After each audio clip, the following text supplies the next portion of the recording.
আউযু বিল্লাহি মিনাশ শাইতানির রাজিম বিসমিল্লাহির রহমানির রহিম আলহামদুলিল্লাহি রাব্বিল আলামিন আর রহমানির রহিম সাল্লাল্লাহু আলাইহি ওয়াসাল্লাম রাব্বি ইশরাহলি সাদরি ওয়া ইয়াসসিরলি আমরি ওয়াহলুল উকদাতাম মিন লিসানি ইয়াফকাহু কাওলি।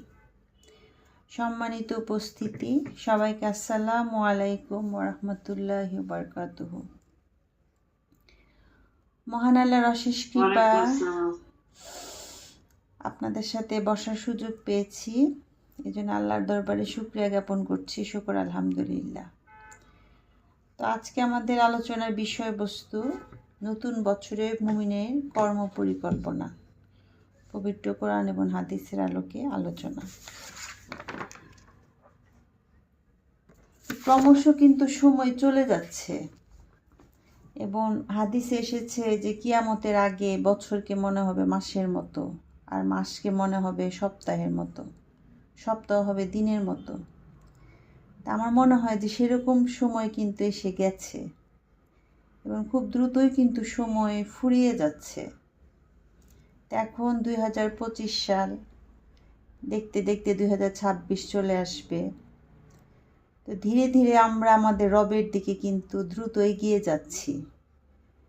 তো এর জন্য আমাদের প্রস্তুতি কি, আমরা কি প্রিপারেশন নিয়েছি, এটা না আসলে আমাদের একটু ভাবা দরকার।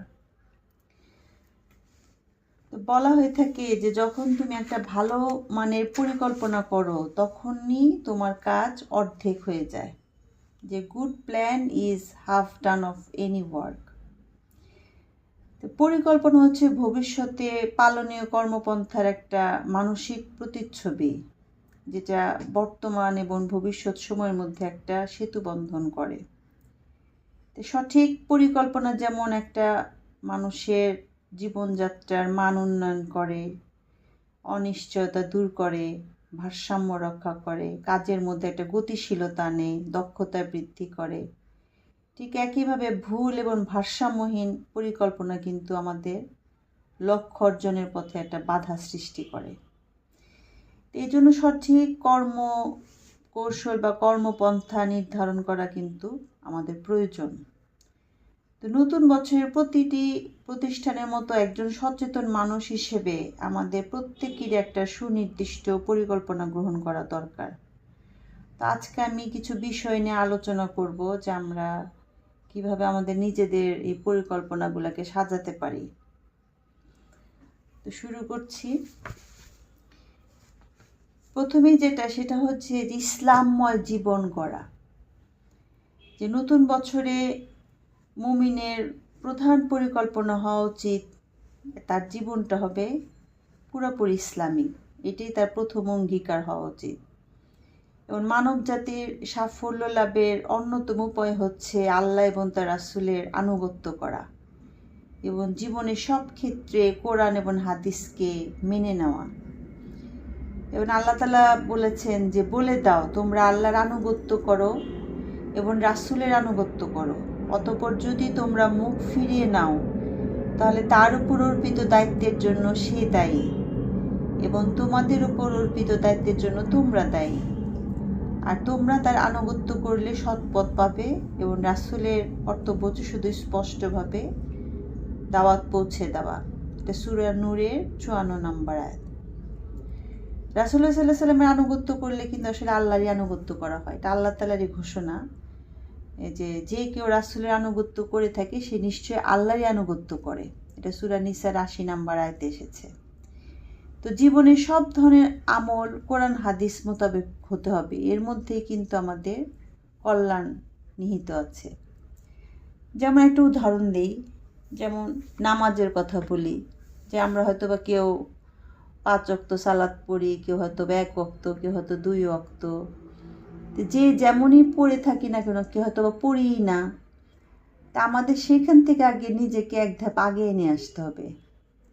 তা আমি ধরে নিলাম যে আমরা সবাই 5 ওয়াক্ত নামাজ পড়ি, তাহলে আমাদের এখন চেষ্টা থাকবে যে আমাদের নামাজটাকে কীভাবে আরও সুন্দর করা যায়, আরও সহি শুদ্ধ করা যায় এবং ওয়াক্ত মতো সালাত আদায় করা যায়। আমি সেই অঙ্গীকারটা করতে পারি যে হ্যাঁ, আমি এই বছর থেকে আমি আমার নামাজটাকে খুব সুন্দর করব, আমার নামাজকে আমি প্রাধান্য দিব সবার আগে।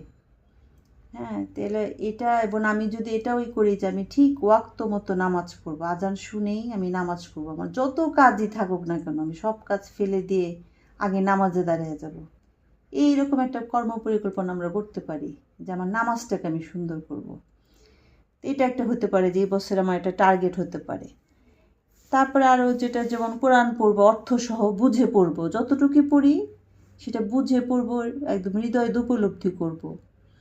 হ্যাঁ, তারপরে আরেকটা টার্গেট করতে পারি যে এই বছরের জন্য আমরা একটা সূরা সিলেক্ট করতে পারি, যে সূরাটা মুখস্থ করব। যে কোনো সূরা হতে পারে, যেমন কোরআনের যে কতগুলা বিখ্যাত সূরা আছে, সূরা মুলক, সূরা ইয়াসিন, সূরা রহমান, সূরা ওয়াকিয়া, সূরা কাহাফ, হ্যাঁ, তারপরে সূরা বাকারার শেষের 3 আয়াত। তো এরকম যে কোনো একটা সূরা আমি আগে টার্গেট করব। তো সেটা আমি আত্মস্থ করব কিভাবে, সেটা প্রতিদিন যে কোনো আপনার যে পছন্দের যে কোনো একজন কারি, মানে আজকাল তো সবারই ইন্টারনেট ফ্যাসিলিটিস আছে, ইউটিউব আছে, আপনি মোবাইলে এভরিডে প্রতিদিন যে কোনো একজন কারির তেলাওয়াতটা প্রতিদিন শুনবেন। প্রতিদিন ওটা শুনতে শুনতে শুনতে শুনতে ওটা কিন্তু আপনার মাথার মধ্যে একদম গেঁথে যাবে। হ্যাঁ, তখন তারপর আপনি যখন পড়বেন আপনার মুখস্থ করাটা অনেক সহজ হয়ে যাবে। তারপরে সেই সূরার উপরে আপনি অর্থটা পড়েন, তারপরে সেই সূরার তাফসিরগুলো শুনেন, বিভিন্ন কারি, বিভিন্ন যারা ইসলামিক বক্তা আছে তাদের সবারটাই শুনেন। এরকম হবে ওই সূরাটা আপনার হৃদয়ে একেবারে গেঁথে যাবে, একদম অর্থসহ সূরার মাহাত্ম্য, বরকত সব কিছুই ঢুকে যাবে। এরকম আমি একটা সূরা এই বছরের জন্য টার্গেট করি যে এই বছর আমি শুধু এই সূরার উপরেই গবেষণা করব। হ্যাঁ, সেটা কিন্তু আপনার জন্য একটা বিশাল অ্যাচিভমেন্ট হবে। মানে আপনি চলাফেরা যে কোনো সময় কিন্তু আপনি মুখস্থ কোরআন তেলাওয়াত করতে পারবেন। হ্যাঁ, এবং কোরআন তেলাওয়াতের কত বরকত আমরা সবাই জানি। তারপর যে হতে পারে যে পর্দা করাটা নিয়ে মেয়েদের, হ্যাঁ, পর্দার ব্যাপারটা, এটাও আমরা এখন আরেকটু কীভাবে নিজেকে আপডেট করা যায়। হয়তো বা কেউ শালীনভাবে চলে, সে হয়তো বা মাথায় কাপড় দেওয়াটা শুরু করি, বা কেউ মাথায় কাপড় দেয় সে হয়তো বা বোরখা পরাটা শুরু করি, বা কেউ হয়তো বোরখা পরতেছে কিন্তু ঠিক মতো তার মানে ঠিক অ্যাপ্রোপ্রিয়েট, সে আরেকটু নিজেকে আরেকটু আপডেট করতে পারে। তো এটা আমরা আস্তে আস্তে নিজেকে আরও কীভাবে আরও ভালো করা যায় সেই চেষ্টাটা করা। তারপরে যে মানুষের সাথে বিনয় আচরণ করা, নম্রভাবে কথা বলা, এই অভ্যাসটা করা। তারপর ধৈর্য ধারণ করার অভ্যাস করা, এটা আমাদের জন্য ভীষণ জরুরি। হ্যাঁ, আমাদের একেবারে ধৈর্য নাই, সব কাজে আমরা খুব অধৈর্য হয়ে পড়ি। হ্যাঁ, কোনো কাজে ধৈর্য রাখতে পারি না। তারপরে যে বেশি খাওয়ার অভ্যাস থাকলে সেটা আমাদের একটু কমাইতে হবে। হ্যাঁ, কারণ রাসূলুল্লাহ সাল্লাল্লাহু আলাইহি ওয়াসাল্লাম কিন্তু খাওয়ানোর হাদিস আপনারা সবাই জানেন যে পেটের 3 ভাগের 1 ভাগ খাও, 1 ভাগ পানি খাও, আর 1 ভাগ খালি রাখো। তো এটা আমরা হয়তো পারবো না এত সহজে। তা আমরা কী পারবো, যে আমাদের খাদ্য তালিকা থেকে প্রতিদিন একটু একটু করে খাবার আমি কমাবো। হ্যাঁ, যাই খাবো ভালো খাবার খাবো, খারাপ খাবারগুলো বাদ দিয়ে দিব, হ্যাঁ, নিজেকে ফিট রাখার জন্য। তারপর যে মানুষকে খাওয়ানো, এটা খুব ভালো একটা কাজ। আল্লাহ তাআলা আপনাকে যা দিয়েছেন সেটার উপর তুষ্ট থাকা, নিয়ামতের শুকরিয়া করা, মানুষকে হেয় প্রতিপন্ন না করা, নিজেকে বড় মনে না করা। আর একটা ব্যাপার যে আমার যত প্রয়োজন, নিজের সমস্ত প্রয়োজন আমি আল্লাহর কাছে পেশ করব। মানুষের কাছে চাইলে দেখবেন যে মানুষ বিরক্ত হয়ে যাবে, একদিনের জায়গায় 2 দিন চাইলে দেখবেন যে সে বিরক্ত হয়ে যায়, কিন্তু আল্লাহ তাআলা কিন্তু বিরক্ত হন না। হ্যাঁ, কাজেই আমাদের আল্লাহর সাথে এরকম সম্পর্ক তৈরি করতে হবে যে আমরা আল্লাহর কাছে চাবো যে কোনো প্রয়োজনে, দুনিয়ার প্রয়োজন হোক, আখিরাতের প্রয়োজন হোক। আল্লাহ তো দুনিয়ার জন্য, আল্লাহ তো আখিরাতের জন্য, সব কিছু আল্লাহর কাছে চাইবো, সব কিছুর সমাধান আল্লাহর কাছে চাইবো। তো এইভাবে আমরা আমাদের একটা পরিকল্পনা আমরা করতে পারি যে আমাদের জীবনটাকে আমরা কীভাবে আল্লাহমুখী করতে পারি, রাসূলুল্লাহ সাল্লাল্লাহু আলাইহি সাল্লামের তার জীবনের সাথে কীভাবে নিজেকে একাত্ম করতে পারি। একবারেতে এক ধাপে আমি যেমন বিশাল কিছু হতে পারবো না, আস্তে আস্তে আমার নিজেকে গ্র্যাজুয়ালি চেঞ্জ করার অভ্যাস করতে হবে। আচ্ছা, এরপরে যেটা সেটা হলো যে ব্যক্তিগত অধ্যয়ন। হ্যাঁ, পড়াশোনাটা একটু বাড়াতে হবে, যে কোরআনের তাফসির পড়া, হাদিস পড়া, বিভিন্ন ইসলামিক বই পড়া। হ্যাঁ, এই সমস্ত বই, কারণ জ্ঞানের কোনো বিকল্প নয়। আপনি যত বেশি পড়বেন আপনার কিন্তু চিন্তা ভাবনার গভীরতা বাড়বে, আপনার আমলের গভীরতা বাড়বে, ইমানের গভীরতা বাড়বে। হ্যাঁ, এই জন্য আমাদের যে কোরআনের ভাষা শেখাটা খুব জরুরি। হ্যাঁ, এটা আমাদের আসলে সবারই চেষ্টা করা উচিত যে কোরআনের ভাষাটা কিভাবে শেখা যায়, তাহলে কিন্তু আমরা তখন নামাজ পড়ে অনেক শান্তি পাবো, কোরআন পড়ে অনেক শান্তি পাবো। আচ্ছা, এরপরে যেটা সেটা হচ্ছে যে ব্যক্তিগত রোজগার বৃদ্ধি করা। হ্যাঁ, যে যে ব্যবসায়ী হলে আয় বৃদ্ধি একটা সুনির্দিষ্ট প্ল্যান তৈরি করা, চাকরিজীবী হলে চাকরির পাশাপাশি হালালভাবে কিভাবে একটা ইনকাম সোর্স করা যায়। হ্যাঁ, এক্ষেত্রে মানে আমরা সবসময় বলে যে আয় অনুযায়ী ব্যয় করো, অনেক সময় কিন্তু আয় অনুযায়ী ব্যয় করা যায় না। মানে আমার মোটামুটি যা চাহিদা নর্মাল, অতিরিক্ত না, সেই অনুযায়ী আমার কীরকম আয় দরকার সেটাও আমার চিন্তা করা দরকার। হ্যাঁ, আমি যে আয়টা করতেছি সেটা যদি আমার জন্য সাফিসিয়েন্ট হয় তাহলে আর দরকার নাই, কিন্তু আমি যে আয়টা করতেছি সেটা যদি আমার জন্য সাফিসিয়েন্ট না হয়, আমার যদি আয়ের প্রয়োজন থাকে, সেক্ষেত্রে একটা বিকল্প চিন্তা আমাদের আসলে করা উচিত। হ্যাঁ, যেমন আপনি যদি মেধাবী হন, আপনার মেধাটাকে কাজে লাগান, আপনার যদি শারীরিক শক্তি থাকে সেটাকে কাজে লাগান, আর আপনার অবস্থান সুযোগ সুবিধাকে কাজে লাগিয়ে আপনার কর্মপরিকল্পনা করতে হবে। হ্যাঁ, যেমন আজকাল অনেকে অনলাইনে ব্যবসা করে, রাস্তাঘাটে অনেকে স্ট্রিট ফুড বিক্রি করে। হ্যাঁ, এবার জ্ঞানকে পুঁজি করবার, জ্ঞান থাকলে আপনি জ্ঞানটাকে কীভাবে আপনি কাজে লাগাতে পারেন, কারণ অলস মস্তিষ্ক কিন্তু শয়তানের কারখানা। হ্যাঁ, কাজে বেকার বসে না থেকে আমাদের সময়টাকে কাজে লাগাতে হবে, যেভাবেই হোক কাজে লাগাবো। আচ্ছা, এরপর হলো যে দান সদকা। হ্যাঁ, দান সদকা করা, যে ব্যক্তিগত এবং সংসারের খরচের পাশাপাশি দান সৎকার খরচ একটা নির্ধারণ করে নেওয়া। হ্যাঁ, যে আমার যা ইনকাম হোক তার একটা নির্দিষ্ট অংশ বেতন পাওয়ার সাথে সাথে সেটাকে একটু আলাদা করে রাখা। যে সাপোজ আমি 1,00,000 টাকা আমার ইনকাম আছে, সেখান থেকে আমি একটা অংশ 1% বা 2%, 3%, আপনার ইচ্ছা, সেটা আপনি আলাদা করে রাখলেন। হ্যাঁ, এবং সারা মাস ওখান থেকেই বিভিন্ন দান সৎকার করলেন। এবং দান সৎকার ব্যাপার তো কোরআনে প্রচুর কথা আসছে, এটা আমরা সবাই জানি। এবং দান সৎকার করলে মানুষের বড় এবং ছোট বিপদ কেটে যায় এবং আল্লাহর ক্রোধ দমন হয় দান সৎকার মাধ্যমে। এর জন্য বেশি বেশি দান আমাদের আসলে করতে হবে। বেশি বেশি দান করলে মানুষকে হেল্প করার মন মানসিকতা থাকতে হবে। দান কিন্তু আবার ভিক্ষা না, আপনি যে রাস্তার ফকিরকে ভিক্ষা দিলেন সেটা না, কিন্তু মানে এমনভাবে হেল্প করা যাতে সে একটা কিছু করতে পারে। যেমন আপনি কাউকে একটা রিক্সা কিনে দিতে পারেন। হ্যাঁ, কোনো একজন বৃদ্ধ থাকলে তার হয়তো বা তার ইনকাম নেই, তাকে একটা অটো রিক্সা কিনে দেন, সে কষ্ট করে হলেও সে চালায় ইনকাম করতে পারবে। কাউকে একটা ভ্যান কিনে দেন, সে ভ্যান কিনে দিলে সে সেটাতে সবজি বিক্রি করে চলতে পারবে। বা কাউকে অল্প কিছু টাকা দিলে সে সেটাতে একটা ছোটোখাটো ব্যবসা করতে পারবে। হ্যাঁ, আবার আপনার যদি হ্যান্ডিক্রাফটসের ব্যবসা থাকে তাহলে যে ঢাকার রাস্তায় পাবিহীন যত ফকির আছে আপনি তাদেরকে কাজে লাগাতে পারেন। হ্যাঁ, হাতের কাজ করে সে ইনকামগুলো, এইভাবে মানুষকে সাহায্য সহযোগিতা করা। ভিক্ষা করাটা কিন্তু আসলে ভিক্ষা দেওয়াটা কিন্তু আসলে দান না। তাহলে আমাদের চিন্তা করতে হবে যে আমি কীভাবে দানটা করব, কিভাবে মানুষকে সহযোগিতা করব, একটা মানুষ যেন একটু স্বনির্ভর হতে পারে, সেরকম একটা চিন্তা আমাদের করতে হবে।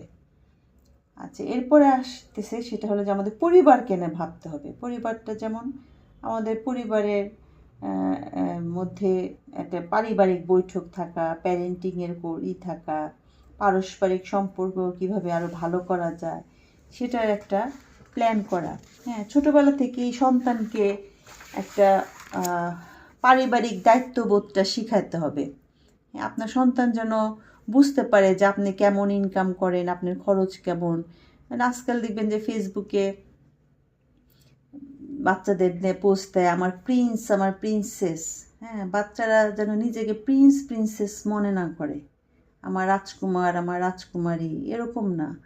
তারা যেন মানে ছোটোবেলা থেকে একটা স্বাভাবিকভাবে যেন বড় হয়, আপনার পারিপার্শ্বিকতার সাথে সে যেন সব কিছু পরিচিত হয়, তাদের সংসারের জন্য তাদের মধ্যে একটা কন্ট্রিবিউশন থাকে। হ্যাঁ, সেরকমভাবে আমরা তাদেরকে গড়ে তুলব, যাতে তারা ছোটোবেলা থেকে হঠাৎ করে কিন্তু কারোর মধ্যে দায়িত্ববোধ আসে না। হ্যাঁ, আমরা যেন অনেক সময় মনে করি যে বাচ্চা বড় হোক তারপরে সে দায়িত্ব পালন করবে, আসলে কিন্তু হয় না। আপনারা দেখবেন যে আগেকার দিনে বাবা মারা কিন্তু ছোটোবেলা থেকে বাচ্চাদেরকে দিয়ে অনেক দায়িত্ব দিতেন তাদেরকে। হ্যাঁ, এবং তারা কিন্তু ছোটোবেলা থেকে দায়িত্ব নিয়ে বড় হয়। এবং এখনকার দিনে আমাদের বাচ্চারা কিন্তু দায়িত্ব নিতে চায় না, ওরা পেয়ে এতটাই অভ্যস্ত হয়ে যায় যে কারোর জন্য যে কিছু করতে হবে এই চিন্তাটা ওদের মধ্যে কাজ করে না। ওরা এটাই স্বাভাবিক মনে করে যে আমার জন্যই করবে সবসময় বাবা মা, আমার কিছু করতে হবে না। তাহলে আমরা এই যে পারিবারিক সম্পর্ক, তারপরে তাদেরকে ইসলামিক জ্ঞান দেওয়া, ইসলামিক শিক্ষা দেওয়া, আপনার ঘর যদি শান্তিময় থাকে তাহলে তো আপনি ভালো থাকবেন। কারণ দিন শেষে মানুষ কিন্তু পরিবারের মধ্যে শান্তি খুঁজে, কাজে ওই পরিবারটাকেই শান্তির জায়গা তৈরি করে নিতে হবে। আমার পরিবারটা যেন ইসলামিক পরিবার হয় সেরকমভাবে বাচ্চাদেরকে গাইড করা। শুধু দুনিয়ার ওই বড় বড় ডিগ্রিধারী করার জন্য দিনরাত তাদের পেছনে শ্রম দিব, আর এই দিকটা তাদের মানে মানসিকতা অন্যরকম হয়ে যাবে, সেটা যেন না হয় সেই দিকে আমাদের খেয়াল রাখতে হবে। আচ্ছা, এরপর আরেকটা যে ভাষাগত দক্ষতা, হ্যাঁ, যে ইংরেজি ছাড়াও অন্তত আরও 2-1টা ভাষায় দক্ষতা অর্জনের জন্য একটা জোর প্রচেষ্টা চালানো। হ্যাঁ, যেমন ডক্টর মোহাম্মদ শহীদুল্লাহ কিন্তু অনেকগুলো ভাষা জানতেন, 22টা না কতটা জানি, অনেক ভাষা জানতেন। তা ভাষা শেখা কিন্তু খারাপ না। যত বেশি ভাষা জানবেন, বিভিন্ন দেশ বিদেশে গেলে মানুষের সাথে কিন্তু আপনি তত বেশি কমিউনিকেশন করতে পারবেন। এবং যারা ঘন ঘন বিদেশ যান, আমি মনে করি যে তাদের ভাষা শেখাটা খুব জরুরি। হ্যাঁ, যাতে মানুষকে আপনি দিনের দাওয়াত দিতে, আপনি যদি এই টার্গেট নিয়ে ভাষা শিখেন যে আমি বিভিন্ন দেশে যাব মানুষকে আল্লাহর দিনের দাওয়াত দেওয়ার জন্য, সেটাও কিন্তু একটা বিশাল বড় কাজ হবে। যেমন প্রত্যেকটা আমার অ্যাজ এ বাঙালি হিসেবে আমাদের 3টা ভাষা, বাংলা যেমন আমরা তো জানি, আর ইংরেজি যেহেতু ইন্টারন্যাশনাল ল্যাঙ্গুয়েজ, এটা আমাদের জানতেই হবে। পাশাপাশি অ্যারাবিক ল্যাঙ্গুয়েজটাও জানা আমাদের ভীষণ জরুরি। হ্যাঁ, বিশেষ করে আমার মনে হয় যে হজের মৌসুমে যখন বিভিন্ন দেশের মুসলিমরা একত্রিত হয়, এই যে তখন তাদের মধ্যে কোনো কমিউনিকেশন হয় না। হ্যাঁ, শুধু ভাষা না জানার কারণে। আবার ওখানেও যে খুতবাটা হয় বা নামাজে যে তেলাওয়াত হয়, এগুলো আমরা কিছুই বুঝি না। আল্লাহ তাআলা এই যে সারা বিশ্বে সব মুসলমানদের এক করেন, অথচ কোনো লাভ হয় না, কারণ কারোর সাথে কারো কোনো কমিউনিকেশন থাকে না, কথাবার্তা বা একজনের ভাষা আরেকজন বোঝানো। তো এই জিনিসগুলো আমাদের টার্গেট করতে হবে যে আমার ভাষার দক্ষতাটা বাড়াইতে হবে। হ্যাঁ, আচ্ছা, এরপরে সেটা হচ্ছে যে সামাজিক বিভিন্ন জনকল্যাণমূলক যে চ্যারিটি সংগঠন আছে সেটার সাথেও সম্পৃক্ত হওয়া। হ্যাঁ, জনকল্যাণমূলক কাজ করলে দেখবেন যে আপনার ভালো লাগবে, আপনি মানসিক তৃপ্তি পাবেন মানুষের জন্য কাজ করলে।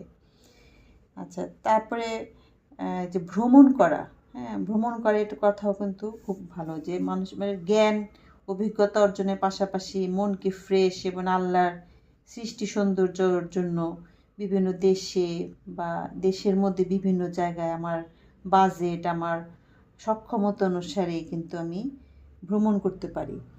এবং কোরআনেও কিন্তু আল্লাহ তাআলা বলছেন যে তারা কি পৃথিবীর বুকে ভ্রমণ করেনি, যার ফলে তারা উপলব্ধিকারী হৃদয় ও শ্রবণকারী কানের অধিকারী হতো। এটা সূরা হজের 46 নম্বর আয়াতে আসছেন। তা আল্লাহ তাআলা ভ্রমণের উপর গুরুত্ব দিয়েছেন। হ্যাঁ, আপনি বিভিন্ন দেশে যখন যাবেন, বিভিন্ন নিদর্শন দেখবেন, তখন কিন্তু আপনার অনেক ভালো লাগবে, আপনার মনটাও ফ্রেশ হবে, আপনি অতীতের অনেক কিছু জানতে পারবেন। আল্লাহর সৃষ্টির মাহাত্ম্য দেখলে আপনার মনটা ভরে যাবে। হ্যাঁ, শুধু ঘরের মধ্যে বসে বসে জ্ঞান অর্জন করলাম, নামাজ পড়লাম, পৃথিবীটাও ঘুরে দেখতে হবে। ইসলাম কিন্তু খুবই কালারফুল, একঘেয়েমিত্ব নাই, কিন্তু আপনি সব কিছু করেই কিন্তু আল্লাহর নৈকট্য অর্জন করতে পারবেন। একরকম থাকতে হবে এটা কিন্তু নেসেসারি না, আমি সারাক্ষণ শুধু নামাজ পড়বো, তসবিহ পড়বো, কোরআন পড়বো, এরকম কিন্তু না। আসলে সব কিছুই করা যায়, সব কিছুই সম্ভব। এবং কোরআন আরও আসছে যে এরা কি কখনো পৃথিবীতে ভ্রমণ করেনি, তাহলে এদের পূর্বে যারা অতিক্রান্ত হয়েছে তাদের পরিণাম দেখতে পেত। এটা সূরা রুমের 9 নম্বর আয়াতে এসেছে। হ্যাঁ, আমার তো অত ভ্রমণের অত বেশি সুযোগ হয়নি। হজে গিয়েছিলাম, তখন যে বিভিন্ন জায়গায় দেখেছি, যে হেরা পাহাড়, সাওর পাহাড়, মক্কা মদিনা, রাসূলুল্লাহ সাল্লাল্লাহু আলাইহি ওয়াসাল্লামের যে বিভিন্ন উহুদের পাহাড়, এগুলো যখন দেখেছি তখন কিন্তু অনেক ভালো লেগেছে। হ্যাঁ, তখন কিন্তু আল্লাহ রাসূল সাল্লাল্লাহু আলাইহি ওয়াসাল্লামের প্রতি ভালোবাসাটা আরও বেড়ে গেছে। আল্লাহ রাসূল সাল্লাল্লাহু আলাইহি ওয়াসাল্লাম অনেক কষ্ট করেছেন, যে এরকম একটা মরুর বুকে উনি যে দিনের দাওয়াত দিয়েছেন, এটা কিন্তু সোজা ব্যাপার না, অনেক কঠিন একটা ব্যাপার। আমরা এত আরাম আয়েশের মধ্যে থেকেও কিন্তু কিছু করতে পারি না। এই যে ভ্রমণ করলে মানুষের কিন্তু যে বিভিন্ন নিদর্শন দেখলে ভালো লাগে, যেরকম মিশর বা এই যে মিডল ইস্টের কান্ট্রি বা যে কোনো জায়গায় যায় না কেন, আমি যখন বিভিন্ন নিদর্শন দেখব তখন কিন্তু আমার ভিতরে অনুভূতিগুলা নাড়া দেবে। এবং সূরা রুমের 42 নম্বর আয়াতে এসেছে, পৃথিবীর বুকে পরিভ্রমণ করে দেখো পূর্ববর্তী লোকদের পরিণাম কি হয়েছে।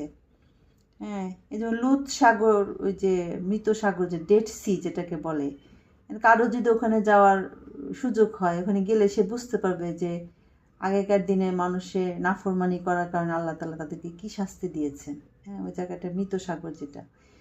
আমরা কোরআনে অনেক কাহিনী পড়ি, সেই কাহিনীগুলো নিদর্শনগুলো যদি আমরা সচক্ষে দেখে আসি, তখন কিন্তু আমাদের কোরআনের প্রতি ভালোবাসা, রাসূলুল্লাহ সাল্লাল্লাহু আলাইহি ওয়াসাল্লামের প্রতি ভালোবাসা এটা আরও বৃদ্ধি পাবে। আচ্ছা, এরপর যেটা বলবো সেটা হচ্ছে যে শরীর চর্চা, অর্থাৎ ফিজিক্যাল ফিটনেস, এটা খুবই জরুরি। আপনার শরীর ভালো না, তখন আপনার কিছুই ভালো লাগবে না, নামাজ পড়তেও ভালো লাগবে না, কোনো কিছু করতে ভালো লাগবে না। এই জন্য বডি ফিটনেসের প্রতি আমাদের মনোযোগী হতে হবে। যে প্রতিদিন একটু ব্যায়াম করা, ওভারওয়েট হলে ওজন কমানোর একটা পরিকল্পনা করা। যে মহানবী সাল্লাল্লাহু আলাইহি সাল্লাম তিনি কিন্তু খুব কম খেতেন। হ্যাঁ, তার শরীরও মেদহীন ছিল, যার কারণে তিনি কিন্তু বেশি ইবাদত করতে পারতেন। এবং শরীর বেশি মোটা থাকলে দেখবেন যে ইবাদতে কিন্তু মনোযোগ আসে না, নামাজে রুকু সেজদা করা যায় না। শুধু তাই না, কাজেও কিন্তু অলসতা আসে। যেন আমি একদম বাস্তবে আমি আমার মেয়ের কথাই বললাম, আমার মেয়ের কিন্তু ওভারওয়েট ছিল, অতিরিক্ত ওজন, অনেক বেশি মোটা ছিল আমার মেয়ে। আমিই মোটা বানাইছি মনে হয় ওকে খাওয়ায় খাওয়ায়। তা আল্লাহর রহমতে, আল্লাহর ইচ্ছাও এখন নিজেকে অনেকটা কন্ট্রোল করে ফেলছে, ওজন অনেক কমিয়ে ফেলছে। এবং ও নিজেই বলছে যে আম্মু, আগে আমার নামাজ পড়তে এত কষ্ট হতো, আমার নামাজ পড়তে ভালো লাগতো না, এখন আমার নামাজ পড়তে অনেক ভালো লাগে। এখন ওই যে শরীর হালকা হ্যাঁ, শরীর হালকা হওয়ার কারণে ওই যে এখন রুকু সেজদা করতে পারে, এখনও মজা পায় নামাজ পড়ে। দেখেন এই যে বডি ফিটনেসটা, এটা কত জরুরি ভালোভাবে ইবাদত করার জন্য। তাহলে আমাদের যে খাদ্যাভ্যাস নিয়ে আগে যেটা বলছিলাম, যে আমাদের খাদ্য তালিকা, আমরা প্রতিদিন কী খাচ্ছি সেটা লিস্ট করেন, একদিন সারাদিন কী খাইলেন, এর মধ্যে বাজে খাবারগুলো আস্তে আস্তে বাদ দিয়ে দেন, ভালো খাবার খান, আস্তে আস্তে আমাদের ওজনটা কন্ট্রোল আনা। আর শারীরিক ব্যায়ামের জন্য ওই জিমে না গিয়ে আমি ঘরের কাজই করতে পারি, তাই না? আমি যদি ঘর মোছার বুয়াটা বাদ দিয়ে দিই, নিজেই ঘর মুছে, আমার তো ব্যায়াম হয়ে গেল। কাপড় ধোয়ার বুয়াটাও যদি বাদ দিয়ে দিই, কাপড় ধুলেও কিন্তু আমার ব্যায়াম হয়ে গেল। এরকম শারীরিক কাজকর্ম করলে কিন্তু আর আলাদা করে আমার জিমে যাওয়ার দরকার হয় না। আর প্রতিদিন একটু 10-15 আধা ঘন্টা আমি যদি একটু হাঁটার অভ্যাস করি, তাহলে কিন্তু অনেক ভালো। আচ্ছা, এরপর যেটা সেটা হচ্ছে যে বিষয়ভিত্তিক জ্ঞান। ওই যে বললাম, জ্ঞানের কোনো বিকল্প নাই, এবং কোরআন নাজিল হয়েছেই কিন্তু জ্ঞান অর্জনের কথা দিয়েই, যে পড়ো তোমার প্রভুর নামে, হ্যাঁ, ইকরা বিসমি রাব্বিকাল্লাযী খালাক।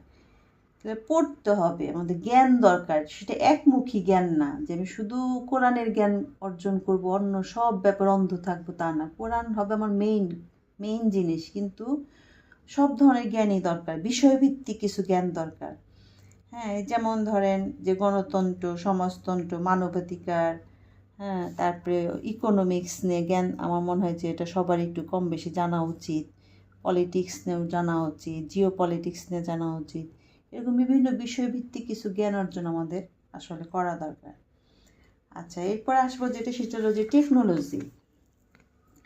তা আধুনিক টেকনোলজির অন্যতম প্রধান মাধ্যম তো কম্পিউটার। তাই কম্পিউটারের কিছু নতুন কাজ শেখা, পাশাপাশি অনলাইনে টেকনোলজির উপর বিভিন্ন কোর্স করার পরিকল্পনা করা। হ্যাঁ, নিজেকে সবসময় আপ টু ডেট রাখতে হবে। হ্যাঁ, আপনি এই যুগে মানুষের যদি কম্পিউটারের ব্যবহার সম্পর্কে না জানেন, আপনি অনেক কিছু করতে পারবেন না। হ্যাঁ, আপনার দিন প্রচারের কাজেও কিন্তু সহযোগিতা করবে আমার যদি টেকনোলজিক্যাল জ্ঞান থাকে। আচ্ছা, তারপর একটা যেটা, সেটা হচ্ছে বন্ধু তৈরি করা, ভালো বন্ধু। হ্যাঁ, আমার যদি সারা বিশ্বব্যাপী এরকম 10-15 জন ভালো কল্যাণকামী বন্ধু থাকে, সেটাও কিন্তু আমার জন্য অনেক। এবং বন্ধু নির্বাচনে কিন্তু পবিত্র কোরআনেও অনেক আয়াত এসেছে। হ্যাঁ, যে পবিত্র কোরআনে আল্লাহ তাআলা বলছেন যে আসলে তোমাদের বন্ধু হচ্ছে একমাত্র আল্লাহ, তার রাসূল এবং সেই ঈমানদাররা যারা নামাজ কায়েম করে, যাকাত দেয় এবং আল্লাহর সামনে বিনত হয়। তাহলে এরকম ঈমানদার মানুষদেরকে আমাদের বন্ধু হিসেবে পাওয়া দরকার।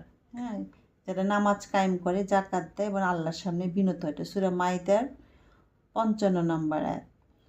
তারপরে আরেকটা আয়াত এসেছে, মুমিন পুরুষ, মুমিন নারী, এরা সবাই পরস্পরের বন্ধু ও সহযোগী। এরা ভালো কাজের হুকুম দেয় এবং খারাপ কাজ থেকে বিরত রাখে। নামাজ কায়েম করে, জাকাত দেয় এবং আল্লাহ তার রাসূলের আনুগত্য করে। সূরা তওবার ৭১ নম্বর আয়াত। তো মহানবী সাল্লাল্লাহু আলাইহি সাল্লাম কিন্তু মানে এই যেরকম শান্তি প্রতিষ্ঠায় কিন্তু মানে খুব অল্প বয়সে কিন্তু এই যে হিলফুল ফুজুল গঠন করেছিলেন। হ্যাঁ, যে ভালো মানুষ আমরা যদি একটা সমাজে কিছু ভালো মানুষ একত্রিত থাকি তাহলে কিন্তু অনেক কিছু করা যায়। এরকম এখন তো অনলাইনের যুগে ফ্রেন্ডশিপ করাও কোনো ব্যাপার না, তাই না? আমরা কিন্তু এরকম যোগাযোগের মাধ্যমে কিন্তু এরকম একটা নেটওয়ার্ক তৈরি করতে পারি সবার সাথে ভালো। আচ্ছা, এরপরে যেটা সেটা হচ্ছে যে দুস্থ মানবতার কল্যাণের জন্য কাজ করে যাওয়া। এক্ষেত্রে শীত, বন্যা, সাইক্লোনে ক্ষতিগ্রস্ত পরিবারের পাশে দাঁড়ানো, কোনো নতুন সমাজ কল্যাণ প্রজেক্ট চালু করা অথবা প্রতিষ্ঠিত কোনো প্রজেক্টে নিজেকে সম্পৃক্ত করা।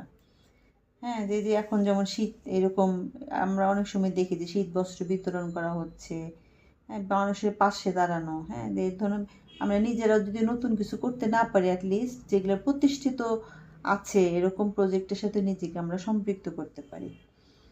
আচ্ছা, তারপরে আরেকটা হলো যে আপনি আপনার গ্রামের উন্নয়ন করবেন, নিজের গ্রামের। হ্যাঁ, নিজ গ্রামকে একটা আদর্শ গ্রাম হিসেবে গড়ে তুলতেও কর্মসূচি গ্রহণ করা দরকার। যেমন কর্জে হাসানা ফান্ড করে সুদের পরিবর্তে কর্জে হাসানা প্রদান করা, দারিদ্র বিমোচনে জাকাত ফান্ড সহ যুবকদের নিয়ে কল্যাণ সংঘ গঠন করা। তো এরকম আমরা বিভিন্ন কিন্তু কাজ করতে পারি। আমি আমার অবস্থান থেকে যতটুকু করা সম্ভব আমার এলাকার জন্য কাজ করব। এটাও আমি আমার নিজের একটা উদাহরণ নিয়ে আসতেছি। আমার আব্বার উদাহরণ বলি। আমার আব্বা এই মানে সে খুব অল্প বয়স থেকেই তার নিজের গ্রামের জন্য কিন্তু তার সবসময় একটা চিন্তাভাবনা ছিল। এবং আমাদের গ্রামে একটা বিল, সে বিলের মধ্যে আব্বা একটা সাইনবোর্ড লাগিয়ে দিয়েছিল স্কুল প্রতিষ্ঠা। হ্যাঁ, নয়নগর নাম লিখে একটা স্কুলের নাম লিখে সে সাইনবোর্ড লাগিয়ে দিয়েছিল যেখানে স্কুল হবে। এবং তখন এলাকার মানুষ অনেক হাসাহাসি করতো যে বিলের মধ্যে কিভাবে স্কুল হবে। অথচ আজকে সেখানে একটা প্রতিষ্ঠিত সরকারি প্রাইমারি স্কুল, মাধ্যমিক স্কুল বিশাল। তখন আব্বার ওইটা দেখে আশেপাশে এলাকার মানুষ উৎসাহিত হয়ে তারা জমিদান করছে, বিভিন্ন মানুষজন জমিদান করেছে। পরে সেখানে কিন্তু এখন খুব বিশাল একটা স্কুল আমাদের গ্রামে। উদ্যোগটা কিন্তু আমার আব্বাই নিয়েছিল প্রথমে। তো এরকম আব্বা যখন যেখানে গেছে এরকম সে শিক্ষক ছিল, যার কারণে মানে তার এসব ব্যাপারে আগ্রহটা বেশি ছিল, স্কুল কলেজ মাদ্রাসা এগুলো প্রতিষ্ঠার ব্যাপারে প্রচুর কাজ করছেন উনি, প্রচুর অনেক মানুষকে সহযোগিতা করছেন এগুলা প্রতিষ্ঠার ব্যাপারে। মানে তার মানে খুব ভালো একজন সমাজসেবক ছিল, মানুষের জন্য করা। তাই আমাদের এরকম উদ্যোগ থাকতে হবে, যেরকম আমরা আমাদের অবস্থানে থেকে যতটুকু পারা যায় ততটুকুই করব। হ্যাঁ, আল্লাহ তাআলা তো কারো উপর অতিরিক্ত দায়িত্বের বোঝা চাপান না, যে যতটুকু পারবেন সে ততটুকু করবে। তা আমাদের সেই নিয়তটা করতে হবে।